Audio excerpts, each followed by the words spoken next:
Hey guys, Hey guys. it's time for another Walking Dead review. This time reviewing The Walking Dead Season 6, Episode 5, titled Now. If you haven't seen the episode yet and you want to avoid any spoilers, you're going to want to skip this video and come back later because everything we say from this point forward is going to be a spoiler.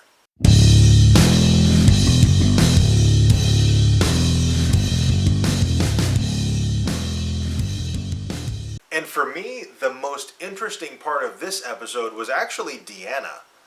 Yeah. She went through a major metamorphosis in this episode. She starts out, she's borderline catatonic. Yeah, and then, Spencer makes this big speech at the food pantry, and it kind of snaps her out of it, although he's now no longer redeemable. Yeah, right as I was starting to like Spencer in this episode, and then the whole reason he basically chased everybody away from the pantry is so he could go in and get the booze. Yeah. And I was starting to like you, Spencer, and then you blew it.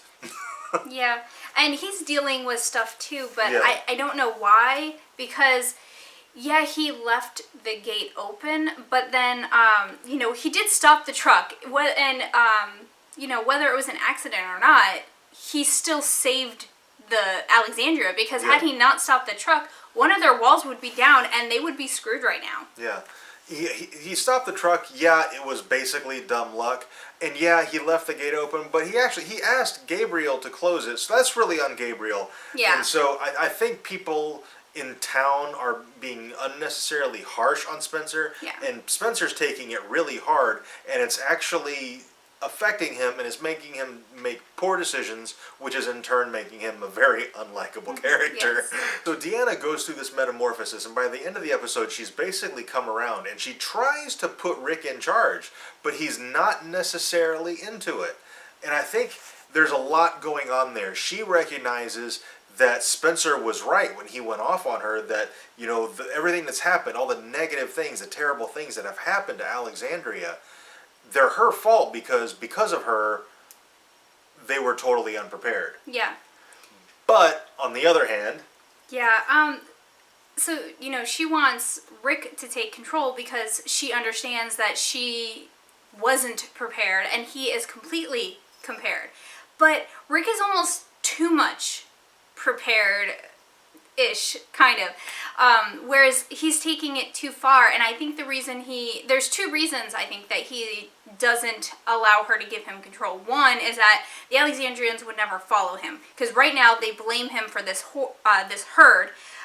They've yet to realize that the herd breaking out was an accident, and because of his plan that they were going to enact the next day, only half the herd got there instead of the entire herd.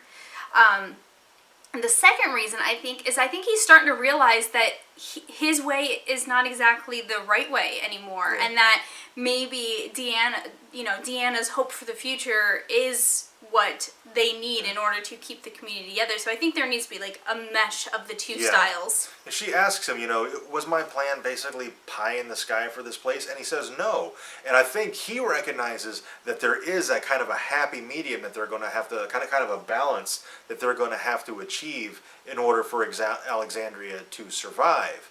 And I think he recognizes that, but I think Deanna has overcompensated in trying to basically give control of Alexandria to Rick. Yeah, it's because, at the end of the episode, she antagonizes the herd, and it's almost like she's trying to be more like Rick and going too far. Yeah. Like, she overshot it. And I think that overcompensation is going to result in some major, major tragedies among the Alexandrians. Yeah. And, there's kind of she's kind of being overconfident. When she was attacked by the walker on her way to return the groceries, she just kind of went insane trying to kill him without thinking about it. Yeah. And had it not been for Rick, she might not have survived that encounter because she wasn't thinking about what she was doing. So this, overcompensation and just wanting to be more like Rick's group, I think it might get her killed. Yeah. I don't see Deanna living through 6A, actually. I think her death is probably going to come in the finale of, the first half of the season. Yeah. But I think You know, the last time they did this to a female character, Beth died. So, you know. I think once the herd gets into town, because they're going to get into town, Yeah. the walls are starting to buckle a little bit. We see that little trickle of blood coming down the wall. That means the wall's not secure. It's starting to buckle. It's starting, It's got a little crack. It's got a little break. A crack or a hole or something. And so the wall's coming down. Yeah. And I think Deanna dies once the herd does breach Yeah. the walls. And I kind of see it as being because she's going to be overconfident in her skills and get herself killed. Okay, moving on to Maggie and Aaron. This little side story kind of annoyed me a little bit. Because, Maggie, she's very gung-ho, I'm going to get Glenn. And she keeps trying to send Aaron back so she can do it on her own. But then when they reach the end of the sewer and they're at the grate and they're getting ready to leave, and Aaron's like, we only got a few to get past, and Maggie gives up. And yet Maggie's pregnant. That was, confirmed. We've basically known for a while now that she's pregnant. But that was confirmed. And when she says, no, we can't do this, that seemed pretty out of character for Maggie for me. See, I think that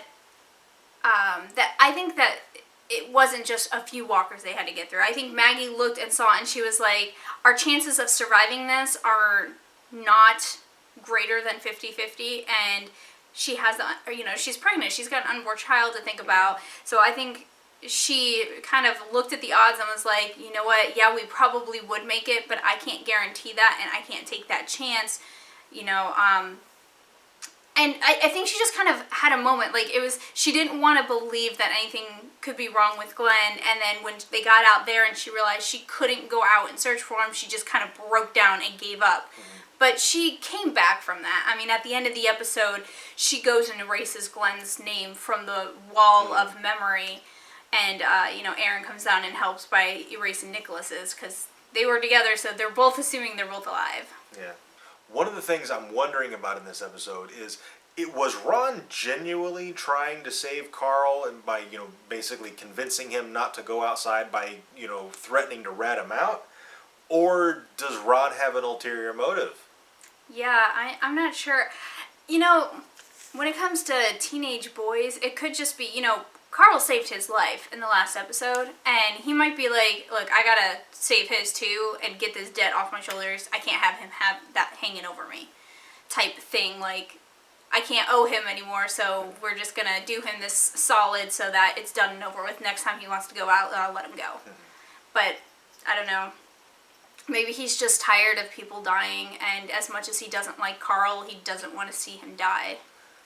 And then Ron asks Rick to teach him how to shoot, and Rick, agrees to do it. And it seems like, I don't know, something's going on with Ron. It seems like he has a plan. When he came to talk to Rick, I thought the same thing. I'm like, he's got a plan with that. It's not just that he wants to learn to shoot.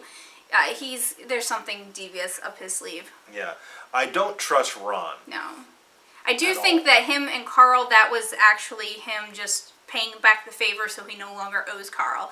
But when he went to Rick, no, that was weird. Jesse had a really good episode. This is the first episode where I really felt kind of like I liked Jesse as a character. And I know you feel differently. You still it's like she got one kill and she's all, I know what I'm doing. I apologize for anybody who likes Jessie. I just don't like her. Like I said, this was the very first episode where I really feel like, okay, I kind of like this character. And I'm interested to see where she goes from here. I don't see her living much longer in the show. No. I think she probably dies in 6B. Or maybe in the finale with Deanna, who knows. But I don't see that character living a whole lot longer. But I'm starting to come around on Jessie. I'm starting to not dislike her quite as much. Yeah, I don't dislike her as much as I used to. At least she's useful.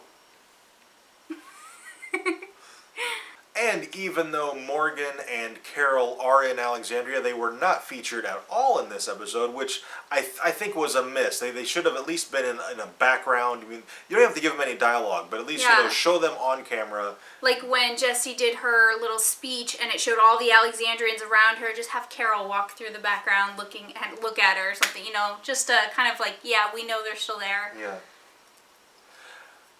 And I really think we should have gotten some Morgan in this episode just to find out what's going on with the wolf that he's keeping captive. Yeah.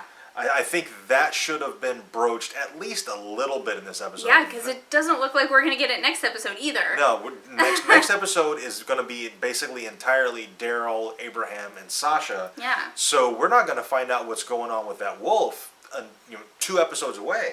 Yeah. And there's only 3 episodes left in the first half of the season here, so it's coming to a close really fast, and there's a lot of things they got to touch on before the end. Okay, I think that's pretty much it for this review. If there's anything we missed, something you think we should have talked about that we didn't, let us know down in the comments, and we can discuss it down there. Also, if you enjoyed this video, and we certainly hope you did, be sure to let us know by clicking the like button and subscribe for more reviews. And thank you very much for watching, and we'll see you next time.